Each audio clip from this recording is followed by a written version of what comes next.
അതായത് പത്തനാപുരത്തേക്ക് ഓർഡർ വന്നു, അത് കൊടുക്കുകയാണ് എന്നുള്ളതാണ് പറയുന്നത്. ഇപ്പോൾ നമുക്ക് ദൃശ്യങ്ങളിൽ കാണാൻ കഴിയുന്നുണ്ട്. VS സുനിൽകുമാർ, CPIയുടെ ജില്ലയിലെ ഏറ്റവും വലിയ നേതാവ് അവിടേക്ക് എത്തിയിട്ടുണ്ട്. ഈ വിഷയം ഇതൊരു അച്ചാർ നിർമ്മാണ കമ്പനിയാണ്. അവിടെ എന്തിനാണ് ഈ സോപ്പ് പൊടി അടക്കമുള്ള ധാന്യ കിറ്റ് അച്ചാർ കമ്പനിയിൽ എന്തിനാണ് എന്നുള്ളതാണ്. ഇത് വ്യാപകമായി BJP കോടികൾ ഇവിടെ ഒഴുക്കിക്കൊണ്ട് ഈ ഉൽപ്പന്നങ്ങൾ മാത്രമല്ല, വളരെ വ്യാപകമായിട്ട് കവറിൽ പണമിട്ട് കൊടുത്തുകൊണ്ടും ഗൂഗിൾ പേ ചെയ്തു കൊടുത്തുകൊണ്ടും വളരെ വ്യാപകമായി ജനാധിപത്യത്തെ പണാധിപത്യം കൊണ്ട് തകർക്കാൻ ശ്രമിക്കുകയാണ്.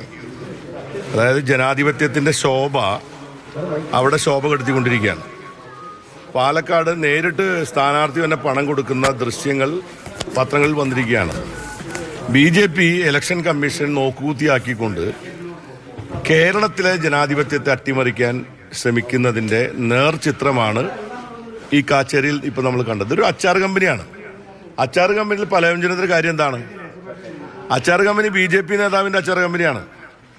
BJPയുടെ കൗൺസിലറായിട്ട് മത്സരിച്ച ആളുടെ അച്ചാർ കമ്പനിക്കകത്ത് രണ്ട് തവണകളായി ലോഡ് കണക്കിന് സാധനങ്ങൾ കയറ്റിപ്പോകുന്നു എന്ന് പറഞ്ഞാൽ അത് എന്തിനു വേണ്ടിയിട്ടാണ്? CCTV ക്യാമറ പരിശോധിക്കണം, ഈ കമ്പനി അടയ്ക്കണം. മാത്രമല്ല ഇത്തരം പ്രവണത എത്ര തവണ ഇപ്പൊ ഒളരിയില് അല്ല, ഒളരിയിൽ അത് കേസെടുത്തു.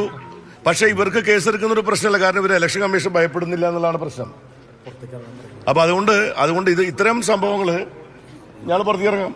ഇത്തരം സംഭവങ്ങള് നിത്യസംഭവമായിട്ട് മാറിക്കൊണ്ടിരിക്കുകയാണ്. തൃശൂർ ജില്ലയിൽ പല സ്ഥലങ്ങളിലായി BJP വളരെ വ്യാപകമായി നടത്തിക്കൊണ്ടിരിക്കുന്ന ഈ തെരഞ്ഞെടുപ്പിൽ ആളുകളെ പ്രലോഭിപ്പിക്കാനും, സത്യത്തിൽ ഇത് കേരളത്തിൽ ജനങ്ങളെ അപമാനിക്കുകയാണ്. വോട്ടർമാരായിരിക്കുന്ന ആളുകൾ പണം കൊടുത്താൽ BJPക്ക് വോട്ട് ചെയ്യും എന്ന നിലയിലുള്ള ജനങ്ങളല്ല.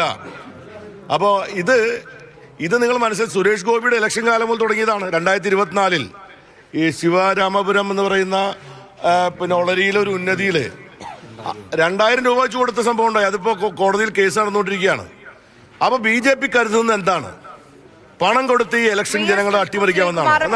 ജനാധിപത്യമല്ല BJP ചെയ്യുന്നത്, കേരളത്തിൽ പണാധിപത്യമാണ്. പണം കൊണ്ട് വോട്ട് വാങ്ങാനുള്ള പരിശ്രമമാണ്. അത് സുരേഷ് ഗോപി മത്സരിച്ച കാലം മുതൽ ഉണ്ട്. അത് വീണ്ടും തൃശ്ശൂരിൽ വ്യാപകമായി തന്നെ നടന്നുകൊണ്ടിരിക്കുകയാണ്. തെരഞ്ഞെടുപ്പ് കമ്മീഷനെ BJP ഭയപ്പെടുന്നില്ല എന്നുകൂടി VS സുനിൽകുമാർ പറഞ്ഞു വെക്കുന്നു.